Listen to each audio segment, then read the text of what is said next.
welcome to Final Whistle Weekly, another successful week for Wrexham. And well, I was just saying to Chay, for Chay Long is here with me, Mark Griffiths. It's like the good old days in his work dungeon. He had a dungeon at work, believe it or not.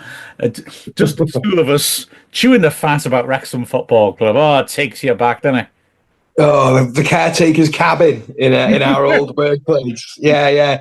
And we were, talking about a lot of different times losing to different sides in empty stadiums. So it's crazy how long we've gone this last 4 years, isn't it? It is, isn't it? I mean, it's amazing. Like you said, COVID and we were honoured, weren't we? It was amazing being in the racecourse when nobody was allowed to be in it, so we could do the commentaries. I mean, it was an incredible privilege and an honour to be able to bring those games to people too, wasn't it? But and hand in hand with podcasting, yeah, good days. But now's quite good too, wouldn't you say? Yeah. It's all right, isn't it? Yeah. It's all right.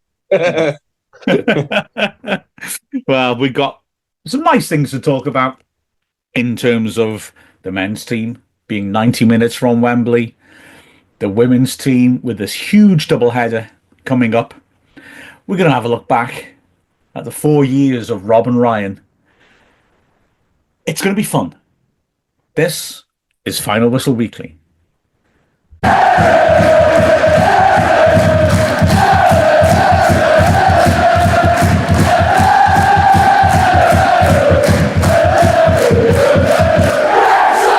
Well, look, first and foremost, a huge game at the Rock on Sunday. The women's team playing Swansea City, first half of an incredible doubleheader. So a week on Sunday, we go to Swansea City. And if we can win there, we will have pulled off the miracle of overtaking them, us finishing again in the top four when the season splits. First point we'd be in the top four this season would be the final whistle at the end of phase one, which feels like a lovely, sweet possibility. But first we've got this match, the quarter-final of the Bute Energy Welsh Cup. We got to the final of the Welsh Cup last time. We're in the quarter-final again now, and it's a big occasion. And isn't it great, Chay, that a team that has struggled a bit this season to get the results that their performances for me deserve, has finished strongly and has got itself now in a situation where they can achieve their big aim, top four, and can progress in the cup and have another tilt at it. It would be a great recovery, wouldn't it? And I think if you ask Steve Dale at the start of the season if we're in this situation, I think he probably would have been a little bit disappointed that it wasn't already cemented, if I'm going to be quite brutally honest. But if we can progress in this tournament, maybe get to a final win, maybe even try and go for it and win a cup, and get into the top four, we'll be looking at the end of the season and be like, oh, yeah, that's a really good season, all things considered. I think the problem with the women's team this season is that they set such a high standard last season that I think it maybe was a bit tough on them to keep up those high standards. And to be fair, I think this season, the women's league is improved, I think, in many ways. I think the standards are high. Look, you've got to give credit to TNS this season. It really, really upped their game, haven't they, from last season? Not saying they were a bad side last season, but the women's league this year has been a lot more impressive, a lot more competitive. So yeah, huge game in the cup. But on the flip side, Mark, if we don't win it, maybe we can make some adjustments the next week for the league game then. So it's two huge games in the calendar for the women, isn't it? 100% correct. And I mean, Steve Dale and his coaching team are very good at those individual setups for games. Obviously, they've got underlying strategies and things they want to see from the team, but they'll put in little twists that can catch opponents out, and I really enjoy looking out for those. They're fascinating teams to watch. They 100% correct will learn from Sunday no matter what for that big league match. Yeah. And it will be terrific to get into that top four. You're 100% correct in what you've said. I mean, last season as well, we got in the top four so easily, which was, I think maybe, hopefully, people can see now just what a remarkable achievement that was in our first ever season in the top division. But yeah, this season, we've put in good performances. We haven't maybe been ruthless enough. We've dropped points. When we dropped the 2 points at Cardiff Met, it looked over. And we shouldn't have dropped those 2 points. But having said that, since then, we've scored 7 past Aberystwyth. We've beaten TNS. Wonderful Lily Jones goal. And we've teed this up for ourselves, where Swansea have wobbled, losing to Cardiff, drawing with Britain Ferry. And you're quite right. The standard at the top end is really good. Being Cardiff won everything last year. They're still very, very strong. TNS really recruited well in the summer and in January as well. And Britain Ferry have come in like an absolute whirlwind from the Adran South. Barry Town are massively improved and a very strong defensive team. So all in all, wow, it's been a very competitive league, and yet we are still in with a chance of getting in that top four, which is just fantastic. And to sustain that would be progress, which is something I think people are worried about. Are we progressing or not? Well, it would be, I think. To an extent, though, here's a question. If, say, we progress on Sunday and we make it through to the semis, finals of this tournament, if we don't win on the league match, would it not be the end of the world if we go into the bottom tier of the when the split, so we can carry on, maybe have easier chance of winning, building that momentum to try and win the cup? I think that's a fair comment. I would, hope that we would be stringing wins together, if we were in the bottom half of it. I think the frustrating thing is it would feel a bit like they're almost friendlies. I mean, there is a trophy. If you win the bottom half, you win the plate. I don't think anyone's motivated by that. A trophy for coming fifth is a peculiar concept to me. So if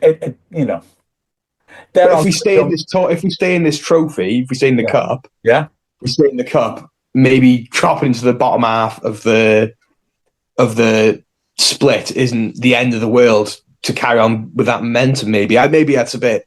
Maybe I'm a bit wrong saying that the players obviously will want to win the cup and to get into that top four, but we've got to be looking at this cup we're in now. If we win that is progression, then, isn't it? That is real progression. And I've got to say, I mean, I think that your point is valid. I think it's something that you might see in hindsight. Do you know what I mean? So afterwards, you win the cup after not getting in the top four, and then you think, wow, that momentum we maintained by winning and winning and winning, that is something which we, that helped us to keep going in the cup matches. Still winning. But I don't think it's certainly not something you'd aim for, and it's not something that I think you'd plan for, but it could be a side effect of it all happening. I totally agree. Sometimes football's funny like that, isn't it? Yeah. It has been quite a peculiar season, isn't it, for this year? Because I wouldn't say it's unfair to call it a bad season, but I think the staff and the players themselves will be a bit disappointed that they haven't really truly progressed from last season. Really, if not, they stayed stalemate or dropped off a little bit. They will be a little bit frustrated. So look out Adrian Premier League for next season, because I think they'll be really guns blazing then, especially if we get a few additions. Yeah, absolutely. It's been in terms of progress, like I said, maybe let's see how these two games go, because if we're in the semis of the Welsh Cup and we get in the top four, it's what we achieved last season for a start. We didn't compete for the title last season, but we were in the top four comfortably. This time the top four, I think the standard's higher. And if we got in there, if we finished, let's think about what would happen for us to do it. We finish above Swansea. That's a hell of an achievement. At the start of the season, a lot of good judges of the Adran Premier were saying that they felt Swansea had really invested well in the summer and they'd be better than Cardiff and win the league. And now we could finish above them. The other thing, of course, is if we're going to achieve this, we're going to have to beat Swansea. And We've still not beaten Swansea or Cardiff. I mean, my goodness, we've given them a hard time. We've given them such competitive matches, and there have been games at the end of last season and this season where we've looked better than them. With the Welsh Yeah, final last season most definitely being the case. We lost to Cardiff. We were the better team. We didn't take our chances. So, yeah, we could argue there is progress, but the headline progress doesn't look like it's been made, if that makes sense. yeah. Maybe it's a bit of a mental stumbling. And you got to remember, Swansea and Cardiff the last 2 seasons have been really, really good sides. I think Cardiff are that Yeah. step above everyone else, aren't they? In all fairness, but I do think once we get a good win against one of them, Yeah. I think at some point we will we will beat them both, and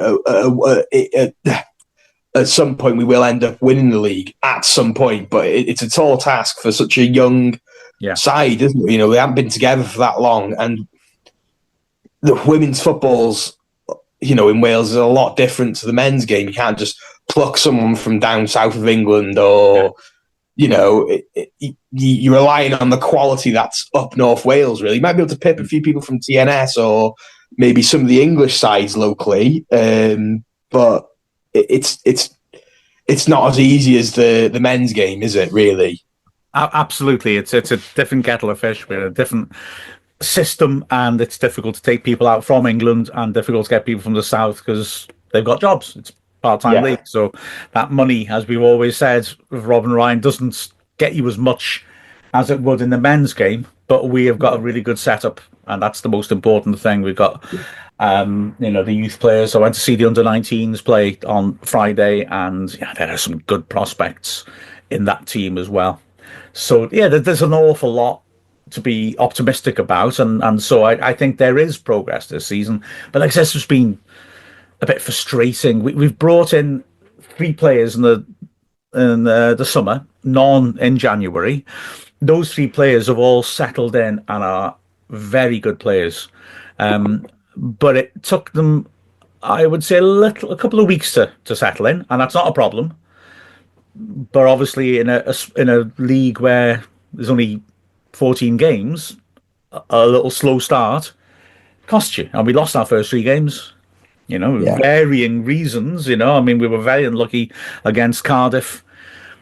We were very, very unlucky against Swansea, and in between that, we had a bit of a nightmare at Britain Ferry. But it was a hell of a tough start to the season, and with maybe a couple of the new players just having to settle in a bit, it wasn't great. Plus, we had injuries at the start of the season. So all these different factors just set us off on the wrong foot.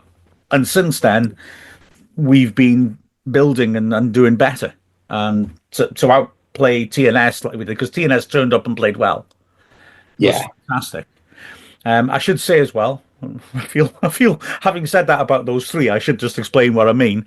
I mean, Abby Iddington comes in up front, and she is such a good sort of second striker, creative player, holds the ball up well, brilliant feet. She's a real class signing, and you can see why we went for her. But she signed quite late on for us, so it took a couple of games. She was a sub in her first 2 games when she got up to speed. So, we can't get full value out of her. Nat Clark, likewise, excellent player. Either a centre-back who can pass the ball or a strong midfielder. And her use of the ball is really, really good. I think at the start of the season, we were kind of deciding how to use her, and we had centre-backs injured. And, it wasn't easy for her to settle into the system because we maybe hadn't settled ourselves on the system, and she had different personnel alongside her. So once she's had more consistency of position, she's really good. And then Lizzie Craven, oh wow! I mean, the save she made against TNS, without that, Lizzie Jones scores an equaliser. She made an unbelievable save. She's really, I think, benefited working with Dave Williams, a coach, goalkeeping coach. And you can see how much more confident she is with the ball in the air. She's really good with the ball to her feet too. And the 3 of them have made a massive contribution. But, after the team made a slow start, and they made a slow start for reasons that are genuine, they are genuine reasons. And then, like I said, in a small numbered league, it's really hard to lose your first three games and then hit the ground running, isn't it? Yeah, and the Cardiff Met game was a tough one as well, wasn't it, to take? Yeah, it, I think we will be looking at this campaign if we get past Swansea in the next two games. Which that is a tall task, isn't it? 'Cause, they've got a lot to play for themselves, haven't they? We've said they've got a lot of pressure. They've got a lot of pressure. They thought they'd be pushing Cardiff at the start of the season, and it looks like they're struggling to get into top four like us. Yeah. They're going to be really kicking themselves and wanting to push for that cup themselves, aren't they? And the top four spaces. So it's going to be really interesting to watch. It's two absolutely huge games. The two biggest games of the season, isn't it, against a quality side. So I really, really, really am hoping and praying that we can pull off two wins here, because it'd be so good to see the progression. There's a lot of pressure, isn't there, on them to get some good results. So fingers crossed for them. Yeah, let's hope so. It would be amazing if we pull it off. We'll take a little break and then we'll have a chat about the men aiming at Wembley.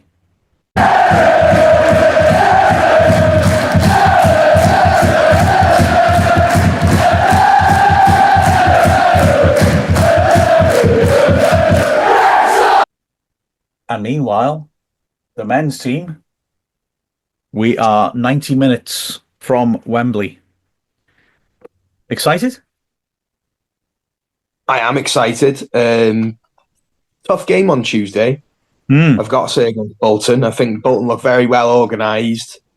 They started off really well. Again, heavily rotated sides, but to get past Bolton in such a tough game, and you got to give their fans credit. They were in great voice, weren't they, for Tuesday Vertu Trophy game? You got to give their fans a lot of credit for bringing them. They have to. Mark. 90 minutes in Wembley. I said it's going to be a trophy. I said from the start of the season, I said we've got the squad to push for this trophy to get to the final. It's really, really exciting. It wasn't the best of games on Tuesday, but it was a win, wasn't it? I'm very pleased with that result. I thought we did really well. I mean, we rotated our side almost completely. Only Brunt was in the starting 11 against Crawley in the last league game. And then Bolton, well, I mean, they picked, 5 or 6 of the players who played in the league game on the previous weekend. And also one added, Thomason in, who would be their first team player. He just was suspended in the league. So that was a strong Bolton side. I thought they looked really good at the start and end of the first half. Genuine quality, the way they moved the ball around. But in the middle of the first half, I thought we looked good. And in the second half, I thought we looked a better team. Overall, we had more threat about us, put more pressure on them. So I was really pleased to have rotated our side and then look like that. But this is why I've always said since the start of the season, this side will go far in this trophy because we don't have to play the starting 11. It's a testament, I think one of the secrets to our success this season is that if we lose a player, we have not like for like, but pretty much another League One, higher League One standard player coming in to replace him. We've changed the back three a lot this season. We've changed the goalkeeping position 3 times this season. We've had Brad Foster playing as well, haven't we? In this tournament, we have 2 good players at least in every position.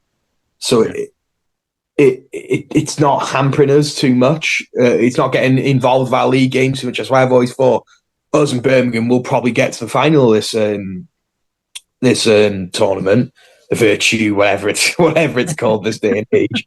But again, you are right. You keep on forgetting it was a heavily rotated squad from our last league game, and getting a win against Bolton at home is nothing to be sniffed at. The performance was decent. considering that obviously not a side that's played together often. George Evans hasn't played much football this season. Is looking absolute quality, and God, maybe looking at him maybe he's going to be looking pushing to get a first team place in the league as well, because you forget he hasn't really had much game time this season. But you forget how great George Evans was last season for us. So this squad we've got is absolutely ridiculous. And yeah, is there any performances that really stuck out for you? Well, you've hit the nail on the head with one of them. Last couple of games, like last season, George Evans is playing like the king of football, isn't he? He's such a classy, smooth player, isn't he? Yeah. He was man of the match for me, personally. Yeah, me too. Yeah. He was terrific, wasn't he? And like in Port Vale, he's just getting the ball and pinging it around. He's so good at that, that progressive pass. The pass to Cannon for the goal was good. It's not spectacular, but it's just he's getting the ball in his own half deep, and his pass cuts out 4 Bolton midfielders and finds Cannon in space, and Cannon does the rest. It was beautifully executed. He's a class act, isn't he? It's lovely to see him getting up and running like that after that nasty injury as well.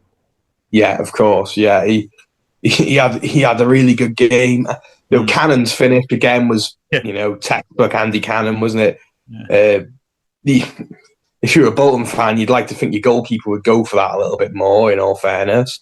But I must be honest, at first when I saw it, I thought, is that deflected? Because he doesn't move. Yeah. When you look at it, you think, it hasn't been deflected, but I think it's just that he's put quite a lot of curl on it. He's hit it, and the keeper's thinking that's going wide.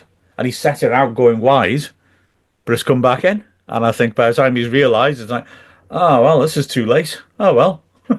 Never mind. Yeah.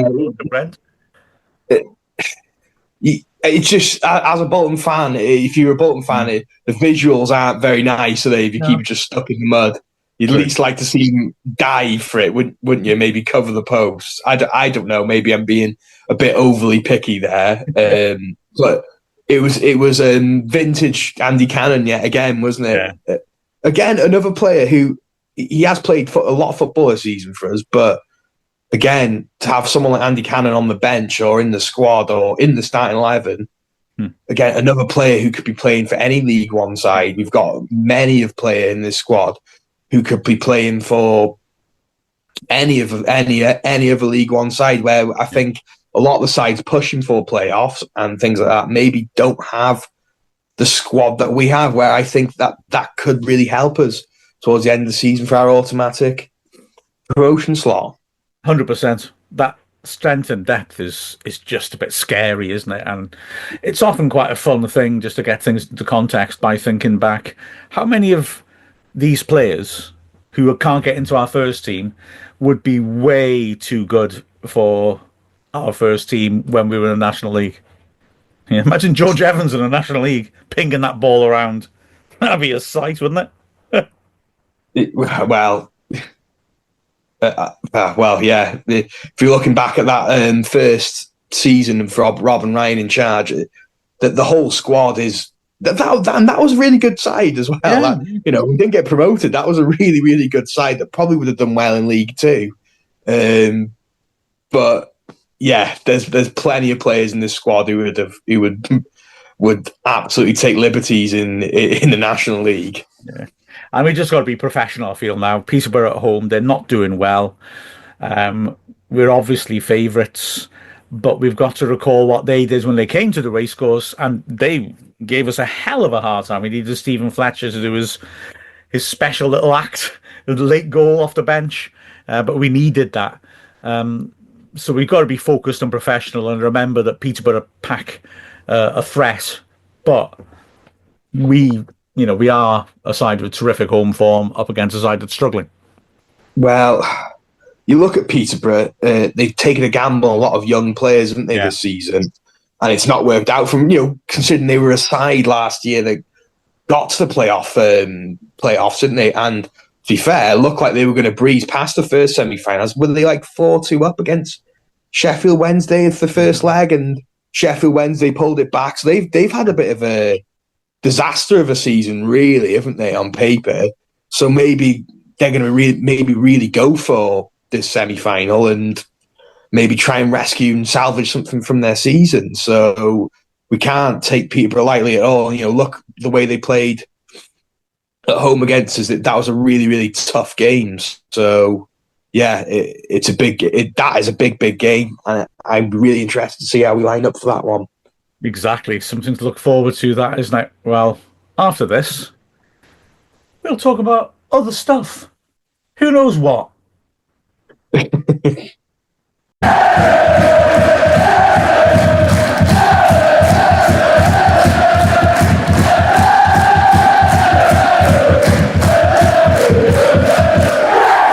Well, my friends, 4 years of Bob and Brian.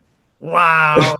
who knew, Che? I was going to call this episode The King of Football after George Evans. And now 4 years of Bob and Brian feels like it's a more likely title. Darn. Well, I can't believe it's been 4 years. It's gone pretty... Let's take it back to, lockdown. What a crazy time for it all to happen, looking back. Lockdown was in full swing, wasn't it? The world was going a bit crazy, and on top of that, 2 Hollywood superstars take over your local football club. You can't really write stories like that, can you? I mean, I was going to ask you, what is, and it's a difficult question to answer, I think, because there's so much competition, but what's the maddest, most mind-blowing moments, do you think, of this whole caboodle?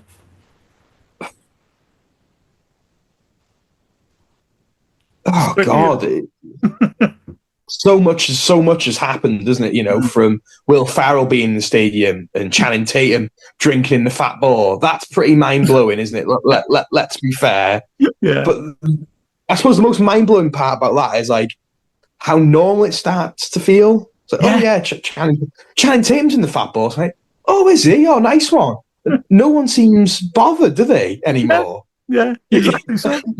It's just like, oh, that's cool, isn't it? Channing, it's like it doesn't seem to. Oh, right, Ryan and Rob are walking around town, and it just doesn't seem. Yeah, like it is obviously a big deal. Don't get me wrong, but it doesn't seem like it's some huge thing anymore. Yeah. If you get what I mean, it's just like they're part of the town. They're part of us. They're one of us now, aren't they? That. I suppose the most mind blowing thing for me on a personal point of view, and it's going to be, I'm going to take this to the grave as well, as the promotion season, the National League promotion season. Me, you, Neil had the privilege to, work that game, and we were on the pitch for the trophy presentation, weren't we? That was, looking back, that was. I get tearful thinking about it, being on the pitch, walking around with the players and seeing the fans from the stand. That's something that will live with me forever, I think. What a unique way to celebrate that. And that is going to be our most important promotion in history, isn't it? Oh, it was insane, wasn't it? I'm just, for those of you on the video, holding a picture of us with Bob and Brian. I remember joining them.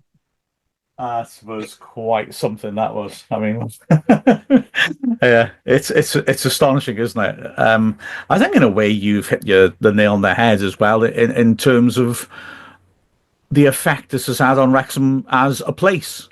Yeah, because we've gone from a place which was a bit low in self-esteem, probably, seeing as all our businesses, all our industries were getting shut down in the 80s, and, that our image was of, people selling drugs in the bus station and that sort of stuff, to a place where it feels normal that people like Channing Tatum, Robin Ryan, Paul Rudd, who was, as far as I can follow, didn't seem to get much attention in the turf because everyone was too focused on getting promoted that day.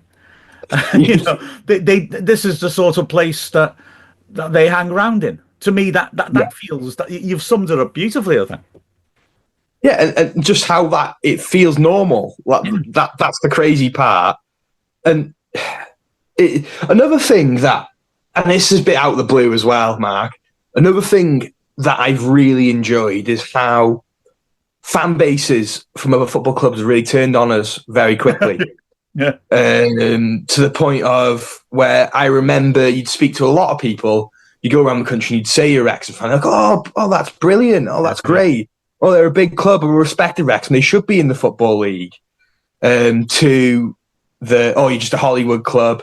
Oh, you'd be nothing without that takeover. And I used to go watch Wales down in Cardiff, and you get this really patronising response from Cardiff and Swansea fans saying, oh, good old Wrexham. I look out for your results. I really like Wrexham. To now, it's a bit like they're fuming a bit because I might be a bit cocky here, and people might shoot me down in the comments, what have you. For me, it's a matter of time before we're the best side in Wales again. And we're the most spoke about Welsh side. It's just a matter of time. It might not be forever, but it's how other fan bases have now changed the perception of us. It's brilliant. It really is brilliant. It's been a cocktail of, it couldn't have happened. I'm not being ridiculous here, but it couldn't have happened to a better club, really, could it? I think we've really deserved it as a fan base, and I think other fan bases forget the hardship that we've been through before this. Exactly. Can I ask you a question? Because it is something that fascinates me. Do you think that is an online phenomenon? Because I see it online. Well, no, I don't see it online that much because I'm quite lucky. The thing that is a problem in social media, that the algorithms sort of like backing up your opinions, actually has worked nicely for me because my social media feed tends to be full of people saying nice things because because of Ask Wrexham, let's be honest. But I'm aware, obviously, that there's all this animus towards us, and there's a bit of me thinks, is it predominantly online? When I travel around places, when I meet visiting media, when I chat to fans at away games, they actually tend to talk like you said people used to. They used to say, oh, isn't it great that it's you who got lucky?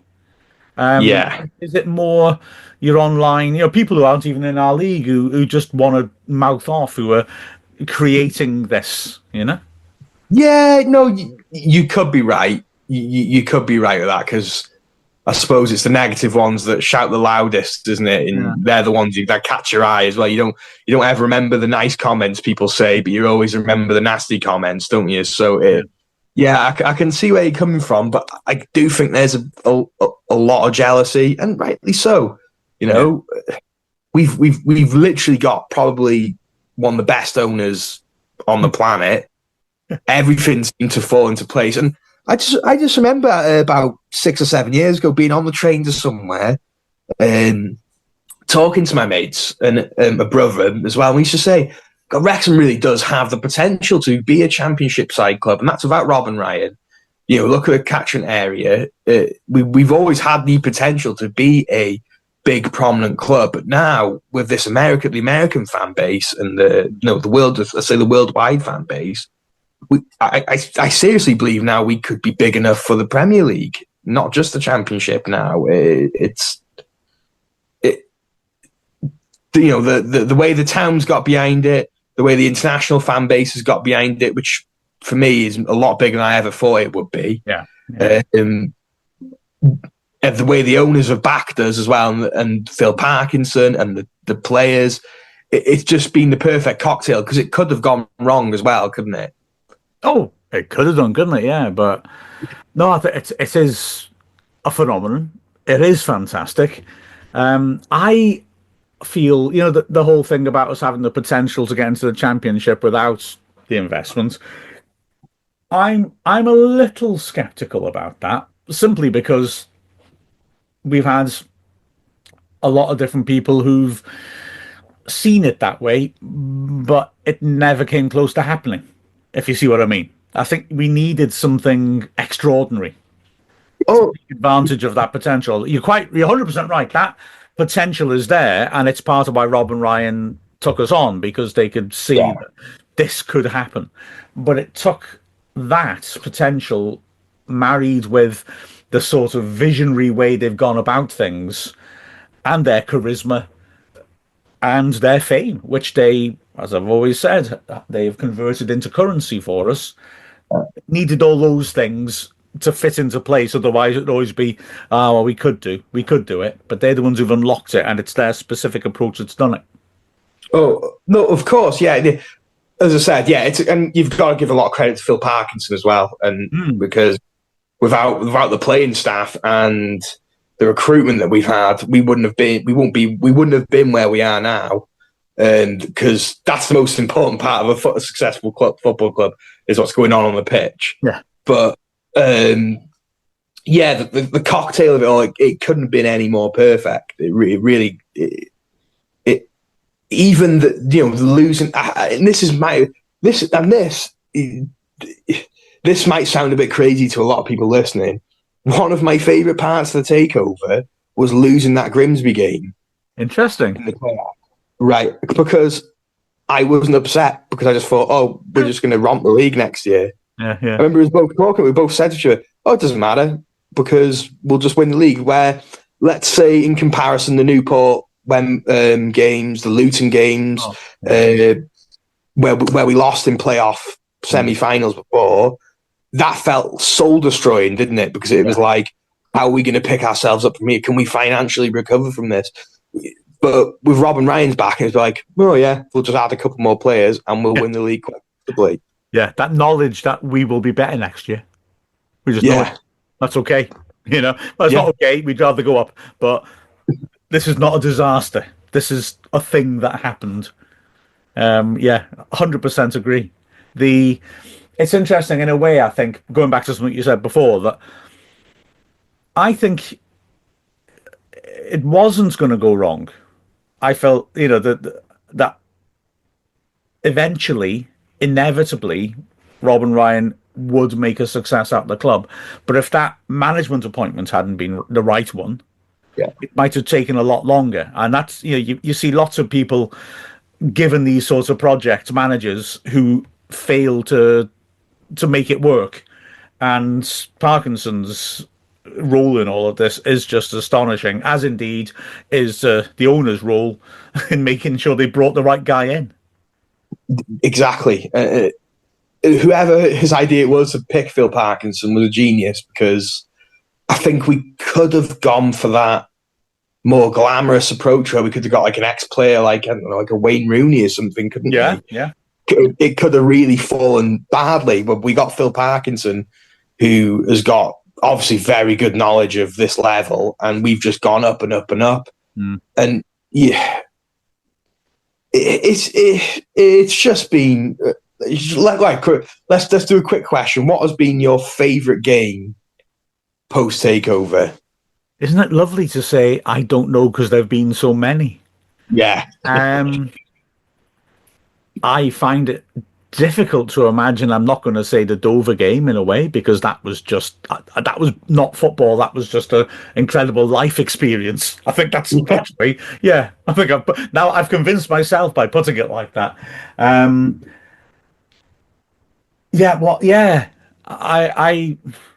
But then Notts County, the penalty save. Yeah, I think Notts County's got to be that. That was just. That was blockbuster. That was like two fantastic sides as well. That Notts County side were brilliant, weren't they? Yeah. And they got the goal just before half time. That was an excellent game of football. That was.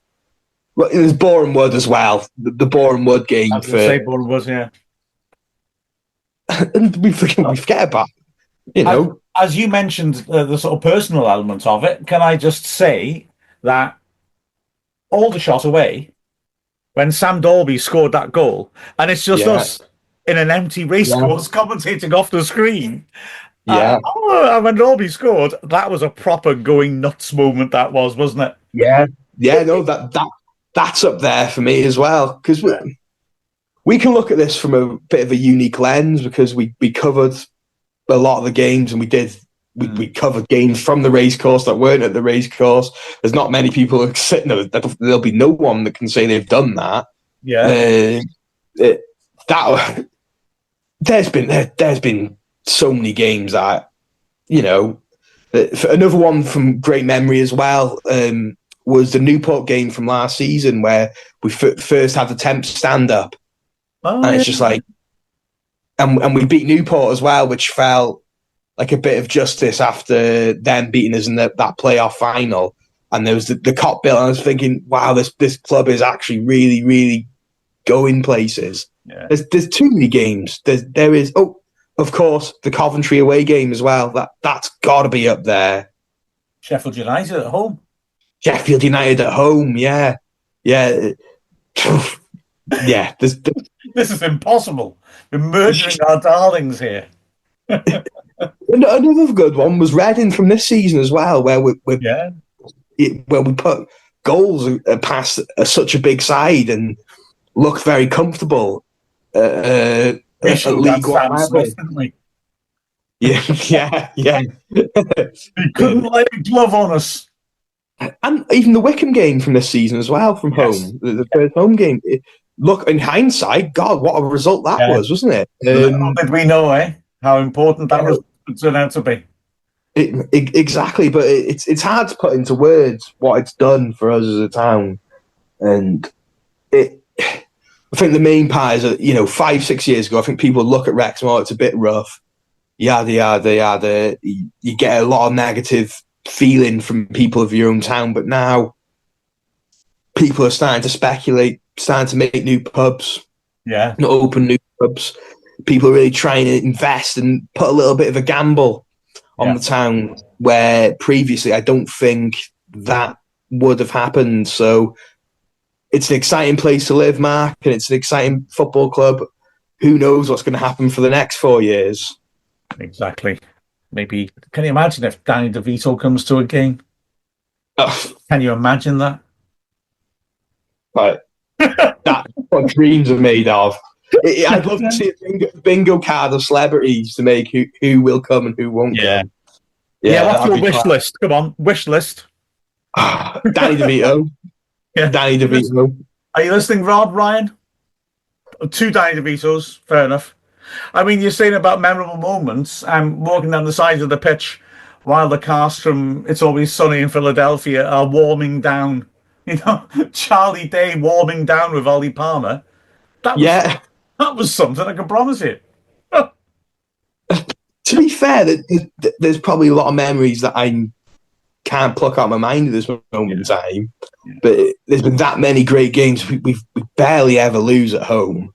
Yeah. Where it's got to the point now where even if we have a win that wasn't quite as convincing as other times, people start complaining. Yeah, that just shows how far the club's gone and how high the expectation is for us now.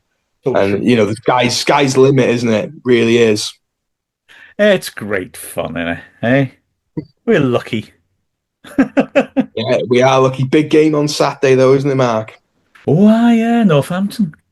I mean, I was encouraged by the Crawley game, and what I've seen of us with Smith and Rodriguez together, both in that game and the last half hour against Bolton, was, like I said, just made me think, okay, these guys have got something to offer. Not just the obvious, they will offer something very good in terms of quality, but also they offer something in terms of the way they make themselves available and how that influences the way that we play football.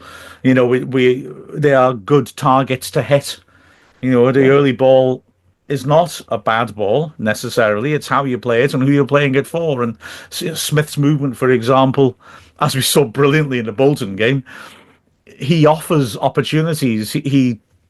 He suggests to players, they hit this diagonal because I'm going to be big and strong enough to run onto it and turn it into a goal. And that excites me, the possibilities that they unlock. So I want to see more of that. I was encouraged by their link-up play on Tuesday. A lot of it didn't quite come off, but you could see often what Rodriguez was looking to do, and you think, oh, that's smart. I just really hope we get a bit more killer instinct, because I found the Crawley game quite frustrating how we got the early goal and didn't really capitalise on that. Because I think if we were 2-0 up at half-time, I think the game would have been dead. I think the way we let them back into it would have been really frustrating for Phil Parkinson. So, and look, if we're looking, let's be quite frank, I don't want to be cocky or anything, but if we are looking for automatic promotion slots, you look at Northampton, you've got to be trying to get 3 points away from home there, haven't you, really? Yeah. I mean, we have dropped points against the lower down teams, if I can call them that, haven't we, really? I mean, we should have won at Bristol Rovers, but we didn't. We dropped points at home to Cambridge. We struggled against Peterborough. We beat them in the end, but we struggled at home against them. And there's that other team, begins with an S, can't remember exactly what. No, I can't quite bring their name to me. Well, even Fletcher was there, wasn't he, or something? Yeah, but the Shrewsbury game was a derby game, wasn't it? Yeah. It was a poor one, but we've got enough quality. I think if it clicks away from home, we'll see how the new strikers do. If it does click away from home, I can't see why we can't start putting sides away. But I'd like to see us have that little bit more of a killer instinct at home as well. But another quick question for you: who starts in goal on Saturday? Oh, okay. Well, there's a part of me, the sort of, what do you do if you're a football manager inside the club? Bit of me says Howard's in possession and has done nothing wrong. But in this particular circumstance, I think that the reason Howard was brought in is because Okonkwo is a huge player for us, a huge part in our presence and our future. And he wasn't quite right after a nasty injury. He'd come back, I think, a little bit too soon with hindsight. Easy to have hindsight, of course. I wasn't making the actual decision. And he didn't look quite right. And Howard came in order to give Okonkwo a break, if you will, to sort himself out. I don't mean that in a pejorative sense, just to get himself right. But then Okonkwo plays in 2 Vertu Trophy games. He looks right now. He looks terrific. And so, harsh as it is on Howard, I think you probably put Okonkwo in. And we are maybe fortunate. And I'm not speaking on his behalf, so I could be wrong, but Howard is one of the few football players who seems able, as he showed with his reaction to Ben Foster coming in, to actually look at the bigger picture and say, okay, Arthur's a great keeper, and if he's coming back in, I've done well. I've served the club by getting a win, while Arthur needed to have maybe a little bit of break out of the first team. I 100% agree, and I think the Stevenage game, I think one of the goals, for me, it looked like he couldn't get a strong hand to it. You could tell just didn't look right. Yeah, I think he would have saved the first or second goal. I can't quite remember; it's a long time ago now. Both, I think in his normal state, the first one was the one that comes out from his body. It's like he was like when a cat gets a toy and they go on their side and they try to attack it with all 4 feet. He was a little bit like hit his stomach and his hands and legs moved, but didn't decisively control it.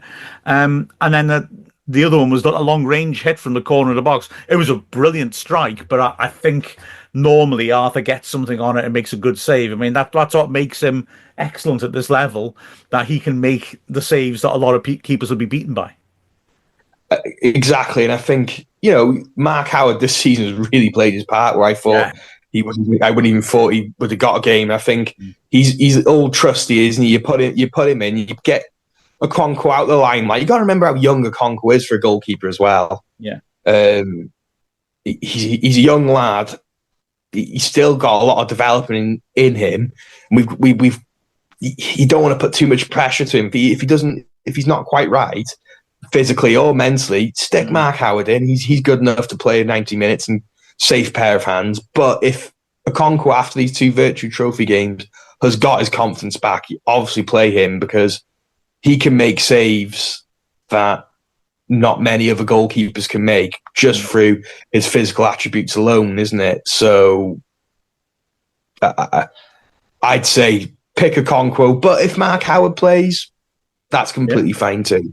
Yeah, I'm okay with that. And it's lovely to have that situation where so many defensive injuries and we still are in that wonderful situation. You can't complain, can we? You can't complain.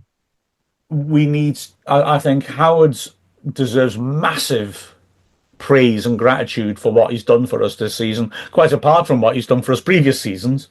And I also think that Okonkwo deserves recognition for his strength of character because the Stevenage game wasn't great from his perspective. And then Port Vale scored past him within 20 seconds of the next match. And you sort of felt he probably could have done better with that as well. And that could really hurt him to think, okay, I'm going to play again on Tuesday. I've got to show that I'm okay. And then 20 seconds into the game, the ball's gone past him. But he made some good saves that game as well, didn't he? He was superb in that game. Yeah, that's what I mean. He gets a similar situation and makes an excellent save from it. And then he makes 2 more really good saves, one of which is a really decisive, aggressive piece of goalkeeping to come out and smother a player who's one-on-one before he can get any space. And it's brave. He's going to take a hit he knows by that happening. And he just immediately think, yeah, well done, mate. You've had a rough start to a game which is important to you, and you just put out your head and you get cracking. And that was, I think, a sign of proper goalkeeper's mentality. What happens in the past, I can still influence what happens next. Superb, I thought, and really resilient. I loved it. Yeah, it's a big game on Saturday, though, isn't it? Well, I suppose we're getting to the end of the season now, where it is every game's huge now, and I think maybe it's good that Birmingham seem to be. They're going to win the league, aren't they? From the looks of things, I'd be it'd be a huge shock, and I think that could be good for us if they beat all the teams around us. We've played them twice now, so yeah, I'm really excited. Hopefully, 3 points for the Reds on Saturday. That would be the plan, I reckon. And like I said, nice to be ruthless against a side that isn't having the best of runs. Although they have won their last 2 matches, admittedly, and against decent teams, Huddersfield and then Mansfield away. But before then, they weren't doing so well. Was it 1 win in 10, wasn't it? So we got to hope that they can get back to their 1 win in 10 form. I think a good convincing away performance could really. I'm not saying turn around. God, don't get me wrong. I'm not saying it's doldrums, but it could really step past the season to a next gear, and we could push for that automatic playoff. We're due a good result away from home. Things are feeling positive again, aren't they? And a really confident performance like that could really cement that. You bring in 2 good new strikers. They win their first away game. Then you win your second away game with them. You start thinking, all right, we're on a run. We're on to something here. Especially because we got 3 really tough games after this as well. We got Bolton. Is it Leyton Orient as well? Yeah, Orient's Tuesday, isn't it? Yeah, and then we have Huddersfield, don't we? Tuesday after. So it takes the pressure off us a lot if we get 6. If we can get 2 wins from the next 2 games, it hugely take the pressure off the Bolton and Huddersfield game. Yeah, you're right. And I'm just looking at Birmingham's fixtures, and you say about them knocking points off other teams, it sort of emphasises to me the value of us doing well against Northampton, because a quick scan of that Birmingham's fixtures suggests they've essentially got games against 4 teams up the top end, although a couple of them, frankly, if they overtake us, then we'll deteriorate it a bit. And 3 of them, the most important ones for me, come quite soon. So it'd be quite nice for us to get a bit of form because Birmingham have got the chance to knock points off other teams for us. So this Saturday, they're home to Charlton.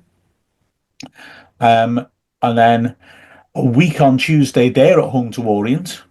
So if we can do well against them and then Birmingham do, that'll put a hole in them. And then the Saturday after that, so that's the 1st of March, and all these games are coming up in the space of, what, just over 2 weeks. They're at home to Wickham. So Birmingham, yeah, I agree, could do us a lot of favours, especially if next Tuesday they kind of blow it against Bradford. Although I shouldn't say that because, we've not got through our semi-final yet either. And No, we Bradford haven't. at Wembley would be more painful. So Yeah.